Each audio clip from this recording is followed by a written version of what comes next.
Hello and welcome, नमस्कार। News 18 India देख रहे हैं आप। मैं हूं आपके साथ मोनिका ठाकुर। घिबली ट्रेंड आपको याद होगा, 150 मिलियन से ज़्यादा लोगों ने उस ट्रेंड को फॉलो किया था। अब एक नया ट्रेंड, गूगल का जेमिनी ट्रेंड, खूब वायरल हो रहा है। अब इतनी खूबसूरत तस्वीर बनेगी तो आपको भी कहीं ना कहीं लगेगा, आप टेम्प्ट हो जाएंगे कि मैं भी ऐसी तस्वीर अपनी बनाऊं।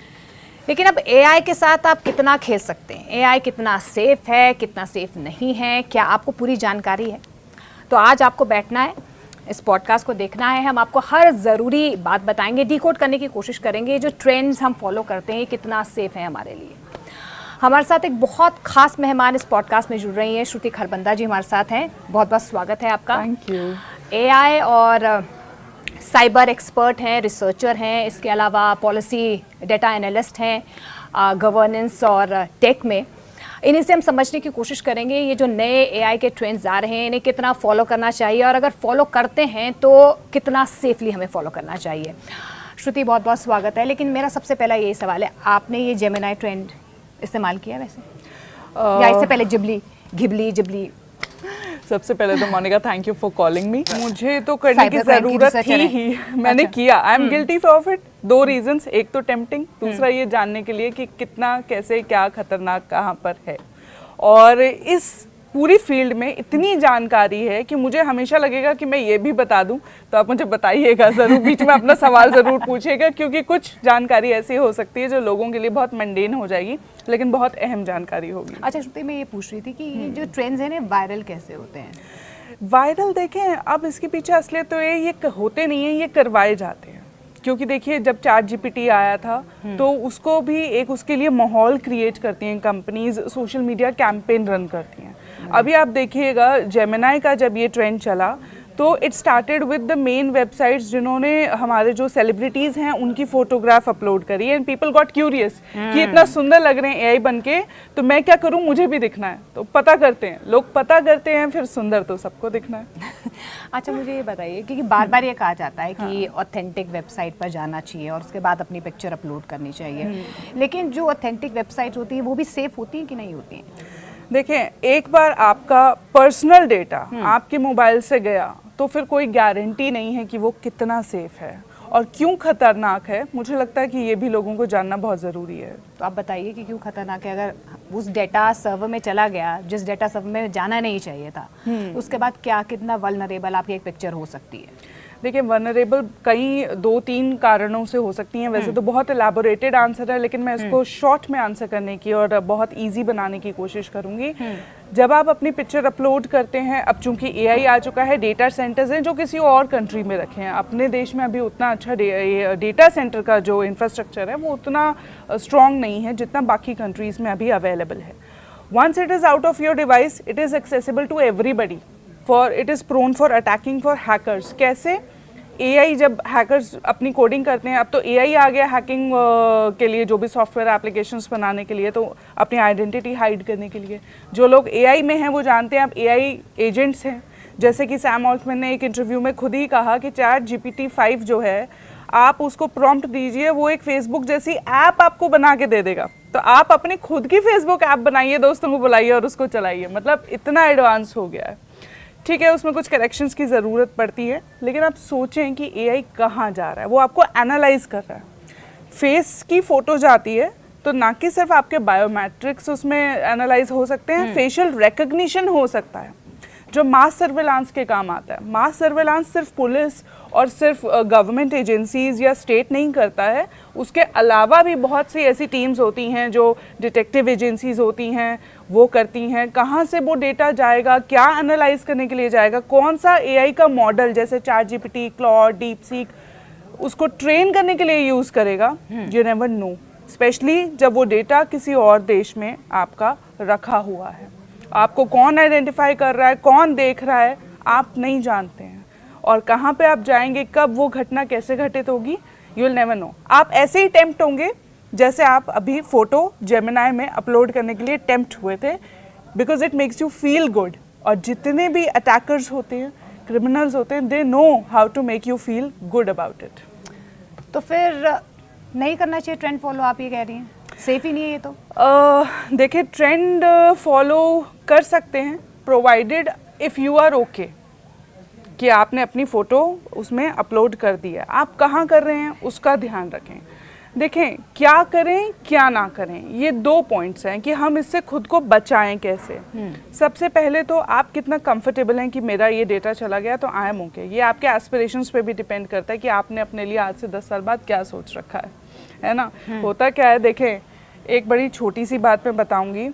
सीसीटीवी कैमराज हमारे ऑफिसेज में होते हैं, जैसे हमारे वर्क प्लेस पे होते हैं, एजुकेशनल इंस्टीट्यूट्स में होते हैं, वहाँ पे डेटा जा रहा है, वहाँ पे भी एआई सॉफ्टवेयर्स हैं, एनालाइज करते हैं। वो तो आपका इमोशन भी एनालाइज कर सकते हैं।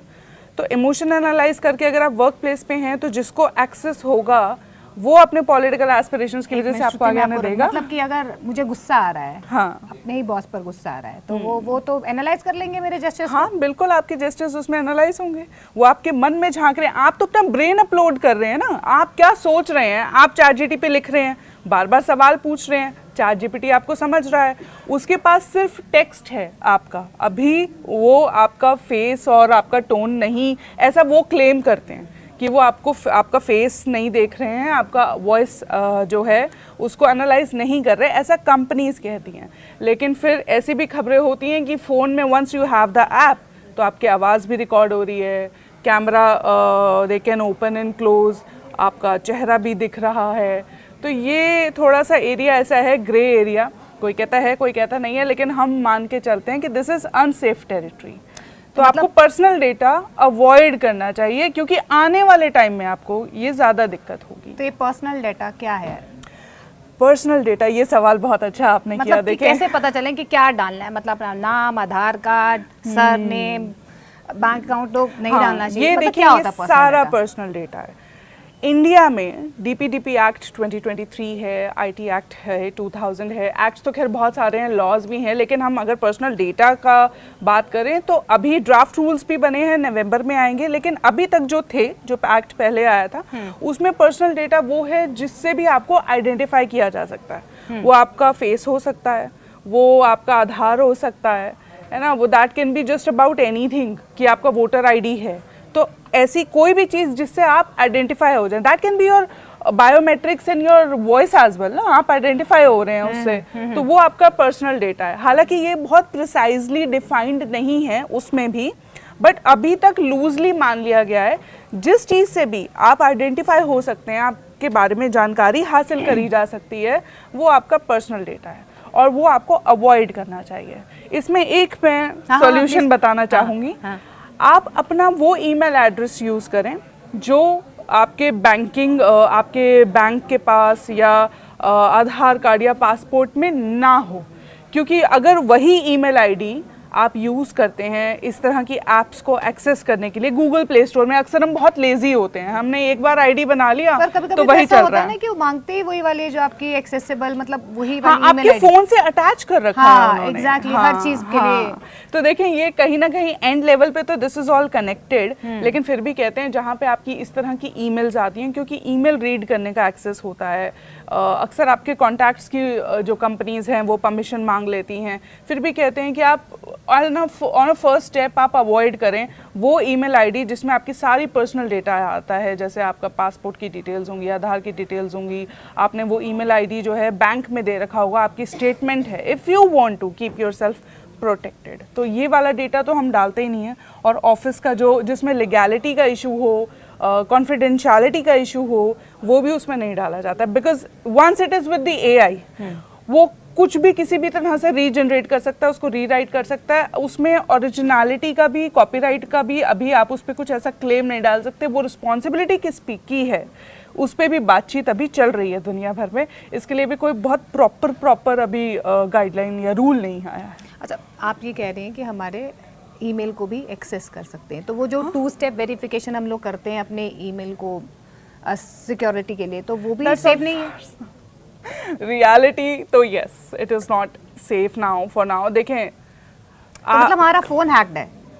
नॉर्मली इट इज़ सेफ, लेकिन अगर आपका डेटा लीक हो गया, हैकर्स के पास आ गया, तो वो समस्या क्रिएट कर सकता है। देखें, हैकर्स हमेशा एक स्टेप आगे सोचते हैं, उनके लिए 2 स्टेप वेरिफिकेशन अगर कोई स्पाइंग सॉफ्टवेयर ऑलरेडी आपके फोन में पड़ा हुआ है, उसको नहीं चाहिए ना आपका 2 स्टेप ऑथेंटिकेशन और anything, that is all useless. देखें एक हाँ उसको कुछ नहीं, क्योंकि वो तो आपके फोन में बैठा है। वो जैसे देखें व्हाट्सएप ये क्लेम करता है कि आपका मैसेज जो है वो कोडेड रहता है, एन्क्रिप्टेड रहता है, एंड टू एंड। वो उसका मतलब होता है ट्रांजिट में, यानी कि मैंने मैसेज भेजा मोनिका को, तो जब तक वो मोनिका के पास जा रहा है उस बीच में वो हाँ वो प्रोटेक्टेड है, वहाँ प्रोटेक्टेड है। इनके फोन में चला गया तो वो जो सॉफ्टवेयर है वो तो इनके फोन को देख रहा है ना, स्क्रीन देख रहा है, इन्होंने खोल के देखा तो वो चला गया, इट इज देयर ऑलरेडी। तो उस लेवल पे कॉन्शियस रहने की जरूरत है। आम रोजमर्रा की जिंदगी में तो हमने देखें वो भी लगा रखा है, पासवर्ड लगा रखा है, आम लोगों से हम शेयर नहीं करते। लेकिन यहाँ पे खतरा ये भी है क्योंकि एआई के एथिकल यूज पे भी कई जगह बात है, कई जगह रूल्स हैं, कहीं जगह किसी देश में गाइडलाइंस हैं। पहली बात तो हैकर्स को कोई रूल नहीं चाहिए होता है करने के लिए। और हम जहाँ तक ये बात कर रहे थे किस बारे में कि ईमेल, सॉरी मैं भूल गई, इट्स ओके, ईमेल के बारे में ना कि हम वो कौन सा यूज करें या ना करें, 2 स्टेप वेरिफिकेशन हो, हाँ 2 स्टेप वेरिफिकेशन और कहाँ वो कितना सेफ है आपके लिए। तो हाँ वो इवेंचुअली सेफ नहीं है। नॉर्मल लाइफ में आप लोग अपने डेटा को बचा के रख सकते हैं, लेकिन इस लेवल पे जहाँ पे कोई हैकर्स हो और जब इस तरह का एआई चैटबॉट कह दे, चैट जीपीटी 5 जैसे कि मैंने अभी कहा कि आप फेसबुक टाइप की ऐप बना सकते हैं, तो आप एआई एजेंट्स बना सकते हैं। जो लोग एआई यूज कर रहे हैं, they know how to create AI agent, वो सब निकाल लेगा। तो आप ऐसा भी तो बना सकते हैं ना, हैकिंग सॉफ्टवेयर जो आ जाए फोन में और आप वो आपके फोन से सारा डेटा ले ले। सॉफ्टवेयर्स हैं ही, बिल्कुल है, मार्केट में है, मार्केट में लीगल, कुछ लीगल होंगे, उनकी लिमिटेशंस होंगी। जो इलीगल हैं they don't get caught but they are there. जैसे हम ये नहीं कह सकते ना आंख बंद करके कि क्राइम घटित ही नहीं होता है, क्राइम तो घटित हो रहा है। ये वो क्राइम होता है जो दिखाई नहीं देता है, आपका छोटे छोटे क्राइम। मैं अपना एक पर्सनल किस्सा बताती हूँ। मुझे उस दिन शौक लगा अभी पर्सनल, जब मैं अमेजोन री लॉग इन कर रही थी अपने एप्पल के लैपटॉप से। उसने मुझे जैसे ही मैंने अपना पासवर्ड डाला, उसने कहा कि डेटा लीक में ये पासवर्ड पाया गया है, आप अपना पासवर्ड चेंज करें। I was shocked. As simple as my Amazon. हम तो कहते हैं कि एप्पल सबसे ज़्यादा सेफ है। हाँ एप्पल भी सेफ नहीं है, सॉरी अब कुछ भी सेफ नहीं है। अब एआई के टाइम पे डोंट थिंक कि आपके पास एप्पल है इसलिए सेफ है, व्हाट्सएप आप यूज़ कर रहे हैं इसलिए सेफ है। Nothing is safe, everything is open. आप फ़ोन पे वही इंफॉर्मेशन डालें, वही बात करें जिसके लीक होने से आपको कोई समस्या नहीं है। तो फिर आपने पासवर्ड चेंज किया? पासवर्ड चेंज, अब देखिए मैं कहाँ फंसी वहाँ पे।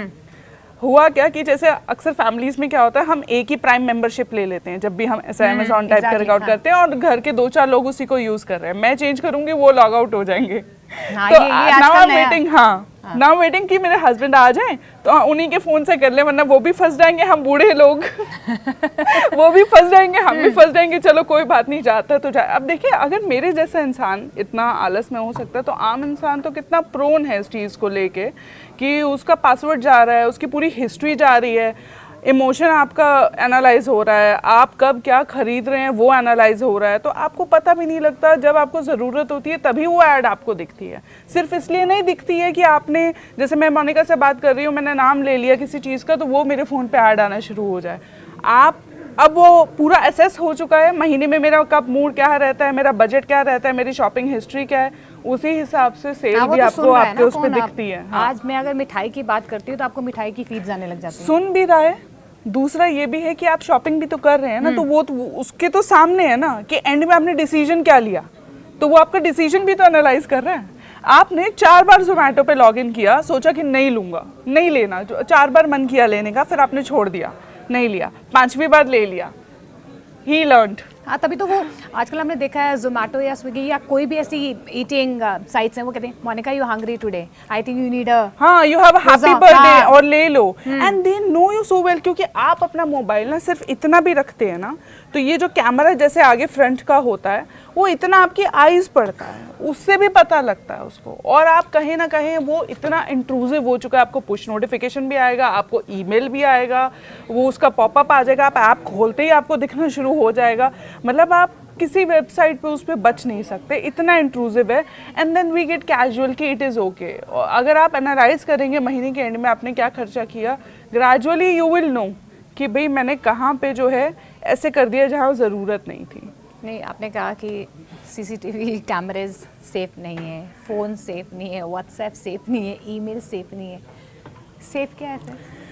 सेफ आपकी समझदारी है, आप कितने समझदार हैं। देखिए लॉ की जहाँ तक बात है, ये बात मैं कह सकती हूँ। हाँ, इसकी बात करते हैं। क्या लॉ है इंडिया में? अगर इंडिया में साइबर क्राइम पर लॉ तो है, बना हुआ है, साइबर लॉज हैं। जैसे मैंने कहा कि डिजिटल डेटा प्रोटेक्शन के लिए जो है वो लॉ है, अभी ड्राफ्ट रूल्स भी बने हैं। उससे पहले इंफॉर्मेशन टेक्नोलॉजी एक्ट 2000 है, उसमें भी कई अमेंडमेंट्स हुए हैं।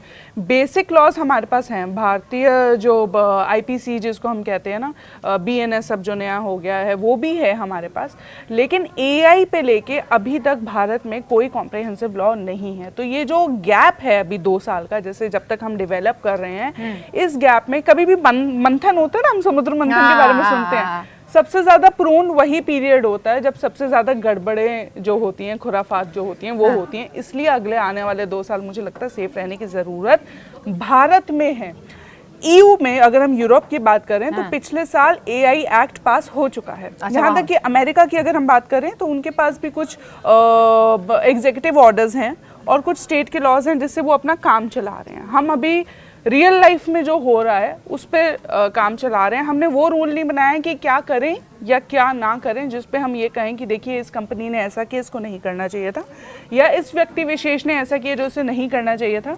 तो ये समस्या जो है वो खड़ी हो गई। और फिर वी नो कि जुडिशरी में कितना टाइम लगता है और हमारे केसेस कहाँ कहाँ कितने लंबे चलते हैं। अच्छा, अगर ये पास हो गया ये लॉ अभी जिस पे काम चल रहा है, हाँ, तो उसके बाद क्या बेहतर हो जाएगा?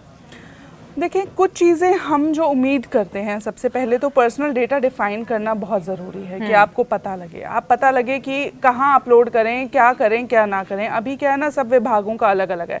वोटर ID में आपकी फ़ोटो होती है, उसमें आपकी एज लिखी होती है, आपका जेंडर लिखा होता है, which falls under the personal data thing also. लेकिन कुछ चीज़ें आपको सार्वजनिक देनी भी होती हैं, वो डेटा वेबसाइट पर भी अपलोड होता है। जैसा कि हमने देखा अभी इलेक्शंस में हुआ कि नहीं, आपको कुछ जानकारी तो देनी भी है ना, तो वो वेबसाइट्स अपना कैसे करेंगी, ये जो है पुख्ता करेंगी कि वो डेटा कहीं और जाके कोई पॉलिटिकल पार्टी या कोई हैकर या any third person with the malicious intent उसको यूज़ नहीं करेगा। तो वहाँ हम अभी प्रोन हैं, अभी कुछ हुआ नहीं है तो काम चल रहा है, टच वुड दैट वे, भगवान भरोसे। साफ नीयत आपको बचा सकती है और सजग रहना, अलर्ट रहना, सचेत रहना ही आपको जो है फिलहाल बचा सकता है। जैसे आधार कार्ड है, आपका वोटर ID है, पासपोर्ट है, ये सारी चीज़ें जो हैं आपको बहुत बचा के रखनी है। देखिए कि आप कहाँ डाल रहे हैं, कहाँ नहीं डाल रहे हैं। अक्सर आधार तो हर चीज़ के साथ लिंक्ड है। अच्छा, ये भी तो होता है कि हमारा कार्ड भी हर चीज़ से लिंक्ड है, वो ऑटो पे पर पहले ही आ जाता है, तो वो भी एवरीथिंग इज सो सीमलेस। ये कंपनीज देखें, ट्रांजैक्शनल जो कंपनीज हैं, ये तो काफ़ी हद तक एक जिसे कहते हैं ना सेट ऑफ रूल्स जो हैं, ये तो उसको यूज़ कर रही हैं। मतलब वो रूल्स इन्होंने अपनाए हुए हैं और I am not able to find the right word कि इन्होंने उस कानून को, एक सेट ऑफ लॉ को, गाइडलाइन को अपना रखा है कि ताकि लोगों को नुकसान ना हो। Banks are definitely trying to ensure कि उनके कस्टमर्स सेफ रहें, वरना तो लोग सारे पैसे ही निकाल लेंगे। क्योंकि हम तो सारे अब डिजिटल पेमेंट, तो कहीं ना कहीं आपको मिडिल पर्सन से वहाँ पे बचने की ज़रूरत होती है। आप कौन से प्लेटफॉर्म में दे रहे हैं। जैसे बहुत से रेस्टोरेंट्स आपका नंबर मांग लेते थे, phone number, as easy which is a personal data now, क्योंकि उससे पता लग जाएगा आप ही हैं, तो वो आपको ऑफर सेंड कर सकें। लेकिन आजकल आप फ़ोन डालेंगे तो सारी जानकारी उसी से भी काफ़ी ज़्यादा बाहर आ जाती है। तो आप शॉपिंग करने जाएं तो अपना नंबर वहाँ शेयर ना करें, अपना ईमेल एड्रेस वो ना यूज़ करें। ये जो एहतियातिक जो स्टेप है, जो हम इस बीच में, जब तक हमारे पास लॉ नहीं आता है तब तक हम ये यूज़ कर सकते हैं कि हम कॉन्फिडेंशियल डेटा जिसका लीक होने का खतरा हो, लीगल डेटा ऑफिस का हो, आपका पर्सनल डेटा हो, आधार, पासपोर्ट, इस तरह की चीज़ें अपलोड करने से बचें। क्योंकि ये देखिए टेम्पटेशन से ही सब कुछ होता है। जैसे क्रिमिनल भी वही यूज़ करते हैं ना, कि कहते हैं कि आप इतने, आपकी लॉटरी लगी है, आप OTP दीजिए। इस तरीके से साइबर फ्रॉड हमारे जो हैं वो होते हैं, तो हम टेम्प्ट हो जाते हैं। सिमिलरली इस तरह के chatbot, they are so easy, और अब तो कंपटीशन भी है कि वो हमें बहुत हेल्प करते हैं, हमारे प्रोडक्टिविटी बढ़ गई है जिसको हम कह रहे हैं ना। आपका डेटा एनालाइज, आपने अपना डॉक्यूमेंट डाला, it made sense for you, उसकी पूरी वोकैबुलरी डेवलप्ड है। जो आपके चैटबॉट्स हैं जितने भी हैं, आपका ChatGPT हो गया, जेमिनी हो गया, क्लॉड हो गया, डीपसीक हो गया, सबकी पूरी फुल वोकैबुलरी है। आप कोई शब्द डालेंगे वो समझ जाएगा कि आप क्या कहना चाह रहे हैं। आप क्या जानना चाह रहे हैं, तो उस हिसाब से जो है वो एनालाइज करके दे देगा। तो it makes your life easy, लेकिन ईजी करने के चक्कर में आप कहीं नुकसान ना खा जाएं, वो ज़रूर देख लीजिएगा। तो ये साइबर फ्रॉड या साइबर क्राइम के लिए अभी हाँ, क्योंकि वो घात लगाए बैठे हैं, वो घात लगाए बैठे हैं कि कुछ ऐसा हो और नुकसान हो जाए। अब जैसे मैं अभी बहुत जल्दी में हूँ कि अब मेरे को 2 दिन के अंदर चेंज करना है, क्योंकि वो अमेज़ॉन था इसलिए मुझे समस्या नहीं हुई कि it's just a password, no, कि अमेज़ॉन का पासवर्ड है, मेरी शॉपिंग हिस्ट्री देख लेगा। तो मैंने अभी सोचा नहीं कि क्या मेरा उसमें वो चला जाएगा, लेकिन मेरा बिहेवियरल माइंडसेट जा रहा है। इसमें बहुत निजता का हनन भी है, मैं क्या खरीद रही हूँ, क्या नहीं खरीद रही हूँ, मैं कितना पैसा उसमें डाल रही हूँ, वो मेरी अपनी पर्सनल चीज़ भी तो है ना। बहुत चीज़ें मैं नहीं बताना चाहती किसी को कि मैं क्या यूज़ करती हूँ। किसी के पास अगर वो डेटा जाता है, उसको पता है कि ये प्रोडक्ट का ये यूज़र है या ये पर्टिकुलर है, जो हम पब्लिक में नहीं बताते कि हम मान लीजिए लड़कियां अपना ब्यूटी रिजीम नहीं बताती हैं, वो नहीं बताती हैं कि वो कौन सा प्रोडक्ट यूज़ कर रही हैं। कोई पुरुष है तो वो भी अपनी कुछ चीज़ें नहीं बताना चाहेगा कि मैंने ये खरीदा, किसके लिए खरीदा, क्यों खरीदा। बहुत सी चीज़ें हो सकती हैं, छोटी छोटी हैं, हम हंस के मुस्कुरा के टाल देते हैं, लेकिन आप सोचें कि किसी के आत्मसम्मान को कितनी ठेस पहुंचती है जब हम उस बात को लेके उसको टीज़ करना शुरू कर देते हैं। वंस इट गोज़ पब्लिक किसी प्लेटफॉर्म पे, तो कितना ये किसी के लिए हरासिंग हो सकता है, कोई ऐसी सिचुएशन अगर हमारे सामने आती है तो। बिल्कुल, देखिए आपके बैंक डिटेल्स का गलत इस्तेमाल हो सकता है, आपको ब्लैकमेल कोई कर सकता है, डीप फेक बनते हैं। आपका फोटो आपने अपलोड किया, डीप फेक्स बन रहे हैं, यू डोंट नो। अभी तो आप फेसबुक पे डाल रहे हैं, वहां से लेके भी बन सकते हैं। तो फिर अभी बट चूंकि हम हैबिचुअल हो गए हैं कि it is okay, generally safe रहता है। कानून बना तो हम ज़्यादा सेफ हुए हैं, लेकिन जिन्होंने, हम लकी हैं कि हमारे साथ ऐसा हुआ नहीं। अगर जिसके साथ हुआ, डीप फेक बना, उन्होंने कितना सहा, कितनी। अब तो सोसाइटी में फिर भी एक्सेप्टेंस है, इनिशियली तो बहुत गड़बड़ होती थी, पूरा का पूरा करियर, आपके relationship, everything was distorted. Once you are into the soup कि भाई इनका डीप फेक बन गया है या कुछ और हो गया है, लोगों को तो मौका चाहिए। वो ये थोड़ी देख रहे हैं कि डीप फेक बना है, उनको मज़ा आ रहा है, उन्होंने देख लिया, थोड़ा सा एंजॉय कर लिया, थोड़ा सा एंजॉय कर लिया। हमारे कोई एआई जनरेटेड कोई पिक्चर बनी है या हमारा फोन हैक्ड है, कुछ ऐसी एप्स हैं या कोई साइट्स हैं जहां पर हम चेक कर सकते हैं? ये इसकी जानकारी तो देखिए मैं बहुत ज़्यादा नहीं दे पाऊंगी। इतना मैं ज़रूर जानती हूँ कि बहुत बार ये चीज़ें आपसे छुप जाती हैं डार्क वेब पे। ज़्यादातर ये चीज़ें डार्क वेब पे यूज़ होती हैं, जो नॉर्मल लोगों के पास जिसका एक्सेस नहीं होता है। आप इस तरह की कुछ ऐप्स डेफिनेटली होंगी, लेकिन वो भी कितनी सेफ होंगी जो ये बताए कि इंटरनेट पे कहाँ है। हम तो नॉर्मली सर्च करते हैं, हम नॉर्मली अपनी फ़ोटो या अपनी नाम डाल के सर्च करते हैं तो पता लग जाता है। जैसे मुझे नहीं पता था कि फलाने व्यक्ति का नाम डाला तो 50 प्रोफाइल आ गए उसी व्यक्ति और उसी फोटो के साथ। तो इम्पर्सनेशन क्राइम ये भी है, लेकिन अभी तक इस पर किसी ने कंप्लेन नहीं करी। जिसके साथ होता है वो बहुत दुखी होता है इनिशियली, यू नो, कि उसके फेसबुक के अकाउंट से 10 लोगों के पास पैसे मांगने का कोई मैसेज चला गया या कोई सेक्सुअली एक्सप्लिसिट कंटेंट चला गया, बहुत एम्बैरेसिंग हो जाता है। लोग हंसते हैं कि अरे इसके अकाउंट से आया था, कुछ ऐसा तो हुआ ही होगा।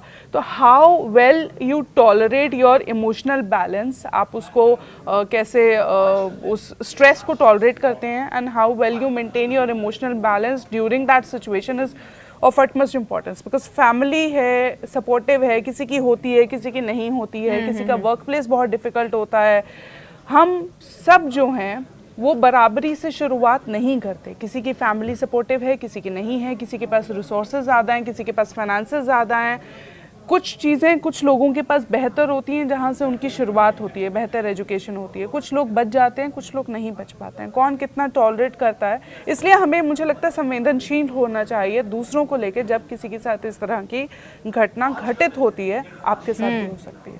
अच्छा, तो अभी जो भारत में साइबर क्राइम या साइबर फ्रॉड के लिए जो लॉज बने हैं वो कितने इंटैक्ट हैं, कितना इस्तेमाल लोग उसे कर सकते हैं, या कस्टमर्स इतने जागरूक हैं भी? देखिए, काफ़ी सारे जो प्रावधान हमारे पास ऑलरेडी मौजूद हैं। इंडिया जो है अभी चल रहा है कि जो हमारे ऑलरेडी जो आईपीसी की, बीएनएस की धाराएं हैं, उसके तहत भी हम जो है कई धाराओं में सामने वाले की कंप्लेन कर सकते हैं, केस फाइल कर सकते हैं। लेकिन हम चूंकि बात कर रहे हैं जनसाधारण की, कि अगर आपको ऐसा लगता है आपके साथ कुछ गलत हुआ, तो आप साइबर क्राइम हुआ है या एआई से रिलेटेड आपको कुछ लगता है, तो आप नेशनल साइबर क्राइम पोर्टल है, वहाँ जा सकते हैं, वहाँ पे अपनी कंप्लेन दे सकते हैं। हेल्पलाइन नंबर्स है नेशनल साइबर क्राइम की, वहाँ पे आप डायल करके बोल सकते हैं। अपने लोकल पुलिस स्टेशन में भी जाके बताएंगे, that's their duty to guide you कि आप कैसे इसको जो है कहाँ राइट कंप्लेंट करें, क्योंकि सही जगह कंप्लेंट करना भी बहुत ज़रूरी हो जाता है। उसकी जानकारी आजकल गूगल पे बहुत इजीली अवेलेबल है, किसी भी सर्च इंजन पे आप जाएंगे आपको अक्सर मिल जाएगी। लोकल आपका पुलिस थाना है, नेशनल साइबर क्राइम का पोर्टल है, वहाँ कंप्लेन कर सकते हैं। अब बात आती है कि क्या क्या प्रावधान है। देखिए अभी चूंकि कानून जो है वो पूरी तरह अप्लाई भी नहीं हुआ है हालांकि, और ड्राफ्ट रूल्स भी अभी जो हैं वो बने हैं। और हाँ, एआई के लिए हमने नहीं बनाया, अभी हम सिर्फ डिजिटल डेटा प्रोटेक्शन की बात कर रहे हैं। अच्छा, अभी हम सिर्फ वहीं पर हैं, तो अच्छा, वो रूल्स भी हैं। हाँ, अभी हम वहाँ पहुंचे हैं। हाँ। क्योंकि अब ये बढ़ती टेक्नोलॉजी है तो कुछ उसके लिए भी कानून लाने जरूरी थे, जिसके लिए आईटी एक्ट पूरा नहीं पड़ रहा था। तो वो ड्राफ्ट रूल्स भी शायद नवंबर दिसंबर में हमें पता लग जाएंगे। लेकिन मोटे तौर पे अभी भी आप जैसे डेटा फिड्यूशरी है, वो कंपनीज जो आपका डेटा रखती हैं अपने पास, जो आपको सर्विस दे रही हैं, जैसे आपकी अमेजॉन हो गई या फेसबुक हो गई, इस तरह की कंपनीज जो बड़ी कंपनीज है, ऐप की कंपनीज है, जो मास सर्वर पे मतलब मास डेटा रखती हैं बड़े बड़े सर्वर्स पे, अगर वो सिक्योरिटी के प्रोटोकॉल जो गाइडलाइंस है वो नहीं फॉलो करती तो उन पे पेनल्टी लगाने का प्रावधान उस कानून में है। कि उनको अगर वो कुछ ऐसा रूल वायलेट करेंगी उन पे पेनल्टी लग सकती है। पहले इस तरह का मुखर होके साफ मतलब एकदम कहते हैं ना ब्लंट लॉ नहीं था। अच्छा, डेटा प्रिंसिपल का डेटा ब्रीच हुआ है। प्रिंसिपल कहने का मतलब ये है कि आप जो मैं यूज कर रही हूँ, मेरा अगर कोई डेटा गया है तो कंपनी को मुझे बताना जरूरी है कि वो लीक हुआ है। जैसे कि अमेजोन से मेरे पास ये इन्फॉर्मेशन, मैंने पासवर्ड डाला तो आई कि आपका ये पासवर्ड कहीं किसी डेटा में पाया गया है, आप इसे तुरंत बदल लीजिए, तो कंपनी ने आपको बता दी। हाँ, लेकिन और ये नोटिफाई करना कंपनी के लिए मैंडेटरी है कि अगर डेटा ब्रीच हुआ है तो वो बताए, वरना उसके लिए भी सजा और पेनल्टी के जो प्रावधान हमारे कानून में फिलहाल हैं। उसके बाद भी बहुत लंबा कानून है, बहुत लंबी फहरिस्त है। किसी भी बच्चे का डेटा, मोटे तौर पे हम बात करें, किसी के बच्चे का डेटा आप ऐसे एनालाइज नहीं कर सकते विदाउट पेरेंटल कंसेंट। लेकिन बात ये है कि कानून बहुत सारे हैं, लेकिन चलता एक कॉमन अंडरस्टैंडिंग में बहुत कुछ है, क्योंकि वही कानून हमें सोसाइटी को कंस्ट्रक्ट करने के लिए भी यूज़ करने हैं। और तो कहीं ना कहीं हमें वो ढील देनी पड़ती है कि अभी ये चीज़ें हो रही हैं, लेकिन कहीं ना कहीं वो आपको लाइन भी ड्रॉ करनी पड़ती है। इसलिए बड़े केसेस में अक्सर जो हमने देखा है उसमें जो लॉ निकल कर आते हैं या कोई बड़े लेवल पे लोगों को जो अफेक्ट कर रही हैं, वो चीज़ें जो है ज़्यादा ली जाती हैं, अपने संज्ञान में ली जाती है, सरकार उसको लेती है। वो अभी भी हम कर सकते हैं। और अगर लॉ समझने के लिए भी, अब देखें एआई की बहुत सारी ऐप्स आ गई हैं। अगर आप कॉमन यूजर्स भी हैं तो एआई की बहुत सारी ऐप हैं जो कानून मैप करने में भी आपकी मदद करती हैं कि कौन सी धारा इसमें लगेगी। आप सोचिए कि कितना आसान हो रहा है यहाँ पे। अभी श्रुति कह रही है कि एआई वल्नरेबल है, अभी श्रुति कह रही है कि एआई से आप सब कुछ देख सकते हैं। अच्छा श्रुति, मान लीजिए मेरा डेटा लीक हो गया, लेकिन डेटा लीक करने वाला अमेरिका में बैठा है, मेरा सर्वर थाईलैंड में, तो मुझे कैसे कंप्लेन करनी है, कैसे बच पाऊंगी? देखिए ये डिपेंड करता है कि जो विक्टिम है, जैसे मैं जो आपकी बात समझ पा रही हूँ कि विक्टिम कंट्री ए में है, जिसने फ्रॉड किया है वो कंट्री बी में है और सर्वर कंट्री सी में है। तो ये बहुत ट्रिकी एस्पेक्ट है कानून का कि आप कौन से देश का जो है जुरिस्डिक्शन लगेगा। तो अमूमन जो विक्टिम है जहाँ पे वो है उसी के देश का लगता है, लेकिन हाँ भारत का, अगर आप भारत में हैं तो आपके लिए भारत का लगेगा। आप इंडियन कोर्ट में जाएंगे कि एक एजेंसी ने ऐसा किया भी है, एक चैटबॉट को सू किया है कि उन्होंने उनका इंटेलेक्चुअल डेटा जो है यूज़ करके कुछ रिक्रिएट करके दिया जो उनको नहीं करना चाहिए था। नाम मैं फ़िलहाल यहाँ नहीं लेना चाहती।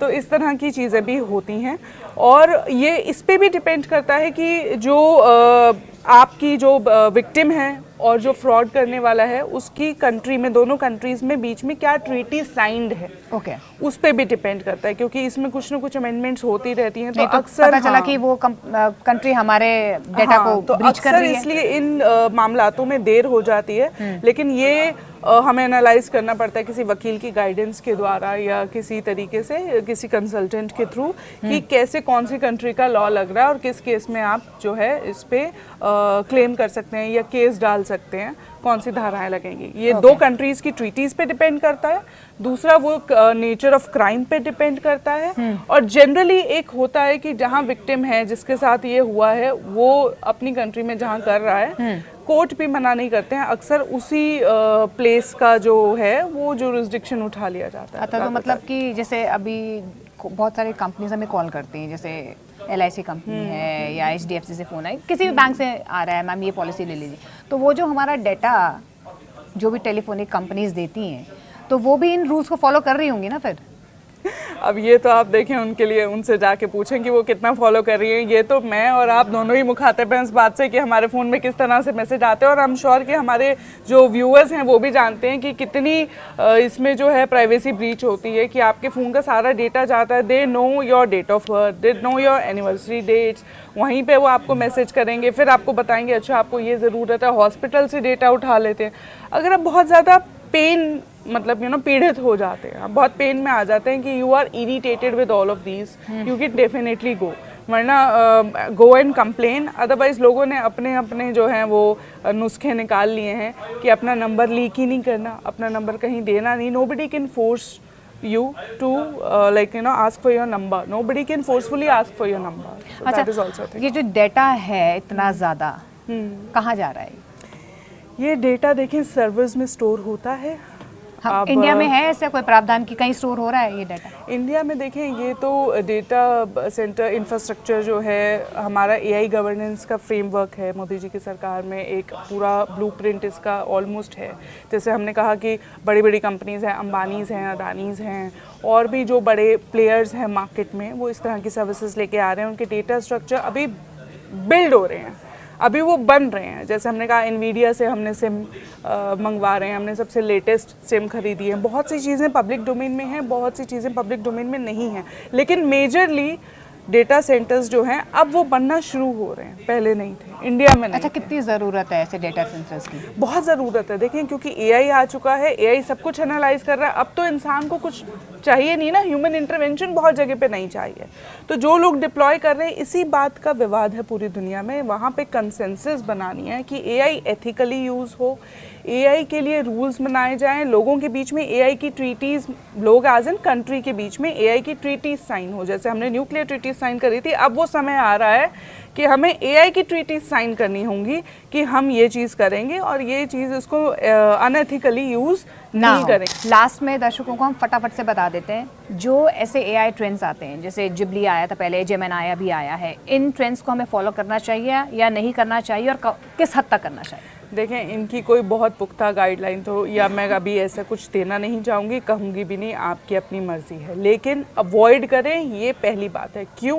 क्योंकि एआई डेवलप हो रहा है और बहुत तेज़ी से डेवलप हो रहा है, आपको नहीं पता कि ये कहाँ जाके रुकेगा।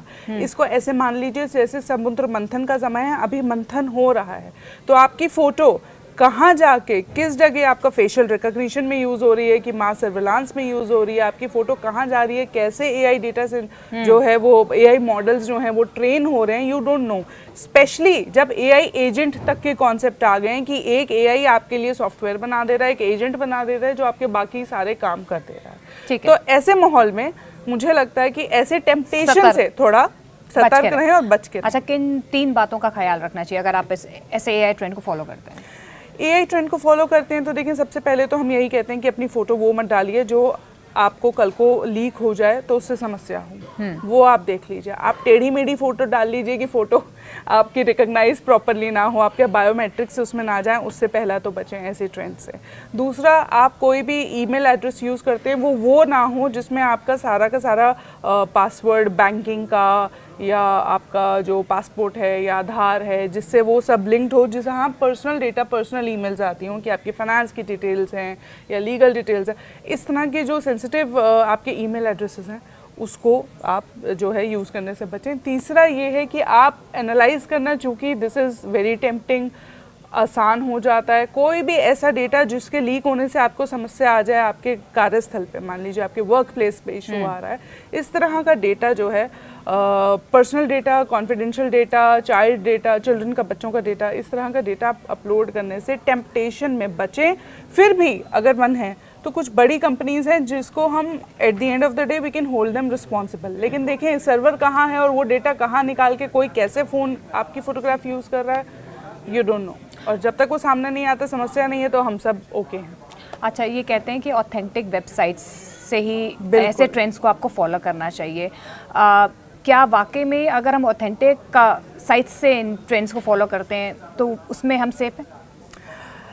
कहीं ना कहीं मैं कहूँगी हाँ, because when you are too big you can be held accountable. Anybody can hold you accountable for that. जैसे पीछे मेटा का हमने देखा, दे हैव अ रिस्पॉन्सिबिलिटी, क्योंकि उन्होंने पूरा कंट्रीज में अपना जो है वो कई देशों के रूल उनको फॉलो करने पड़ते हैं, इसलिए उनको आप अकाउंटेबिलिटी उनकी होल्ड कर सकते हैं। जितनी बड़ी कंपनीज हैं, छोटी छोटी जो कंपनीज हैं, छोटे ऐप्स हैं जिनके बारे में आप जानते नहीं, पीछे पता नहीं आपने वो डाउनलोड करी, क्योंकि AI है, बहुत टेम्पटिंग ऐप्स हैं। यहाँ तक कि मैं एक छोटा सा किस्सा बताऊँ, एक ड्राइवर के साथ मैं कार में जा रही थी, तो उसने मुझे 4 तरह की AI नई ऐप्स बता दी कि मैम देखिए ये नेविगेशन है। जब मैंने देखा उसके बहुत ज़्यादा डाउनलोड्स नहीं थे, उसकी पेरेंट कंपनी के बारे में नहीं जानती थी। मैं ऐसी कोई ऐप डाउनलोड कर लूँ जो मेरे फ़ोन से सेंसिटिव डेटा सारा निकाल ले, तो वो भी सेफ नहीं है। तो वो आप हमेशा देखिए। अच्छा, जेमिनी जो ऐप है ये अभी अगर मैं आईफोन ऐप स्टोर में बात करूं तो नंबर 1 ट्रेंडिंग है, और जब जिबली आई थी तो वो भी नंबर 1 ट्रेंडिंग थी, और कनाडा और बाहर की जो यूरोप की कंट्रीज है उसमें 4th नंबर पर है ये। तो आप ये समझ सकते हैं कि लोग कितना इस ट्रेंड को फॉलो कर रहे हैं। बिल्कुल लोग ट्रेंड को फॉलो कर रहे हैं, लेकिन आप ये देखें ना कि उन कंट्रीज़ में वो प्रावधान अभी बन भी चुके हैं काफ़ी हद तक। जैसे मैंने कहा था अभी पॉडकास्ट में पहले भी कि यूरोप में तो AI एक्ट पिछले साल ही आ गया था।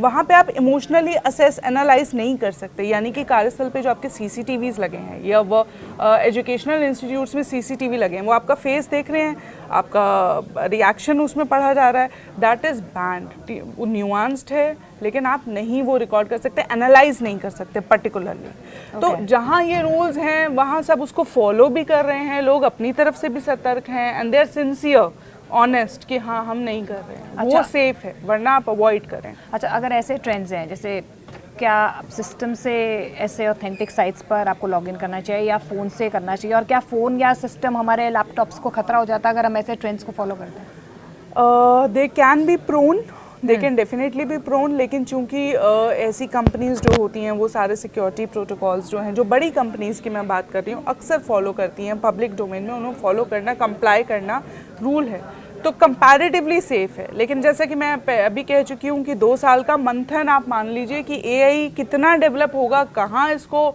फुल स्टॉप लगेगा, कहाँ उसके रूल्स कैसे कंट्रीज आपस में डिसाइड करेंगी एथिकली यूज़ करें ना करें। अभी तो सिम पे भी विवाद चल रहा है ना कि सिम कार्ड हम एक कंट्री को देंगे कि नहीं देंगे, दूसरी कंट्री को देंगे कि नहीं देंगे, क्योंकि AI तो न्यूक्लियर में भी जा रहा है, डिफेंस में भी यूज़ हो रहा है।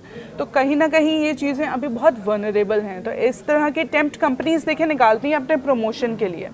आप देख लीजिए कौन सी कंपनी प्रमोशन कर रही है, उसे यूज़ कर लीजिए, लेकिन अवॉइड द पर्सनल डेटा, क्योंकि आगे आने वाला समय जो है वो आपकी फोटोग्राफ का ही है। इसलिए AI अवतार्स हमने देखे, जो बच्चे हैं, हमारी बच्चों की जनरेशन है, वो ट्रेन हो रही है अवतार्स में। यहाँ तक कि दे आर सो कॉन्शियस कि वो गेम में अपना फोटो नहीं अपलोड करते, अपनी पर्सनल डिटेल्स नहीं बताते में भी AI एवेटार्स बना लो। हाँ, एवेटार्स बना लो। हाँ। तो वी आर वेरी श्योर कि आगे फ्यूचर AI एवेटार्स का है। आप फोटो नहीं देंगे, आपका एक एवेटार होगा, वही सारी चीज़ें कर रहा है। तो देखिए, ऑल इन ऑल देखिए, टेक्नोलॉजी का ज़माना है और हम टेक्नोलॉजी को छोड़ भी नहीं सकते हैं, लेकिन श्रुति का यही कहना है कि आप ट्रेंड फॉलो कीजिए, लेकिन थोड़ा सा बच के। Thank you so much Shruti for joining. Thank you so much Monika.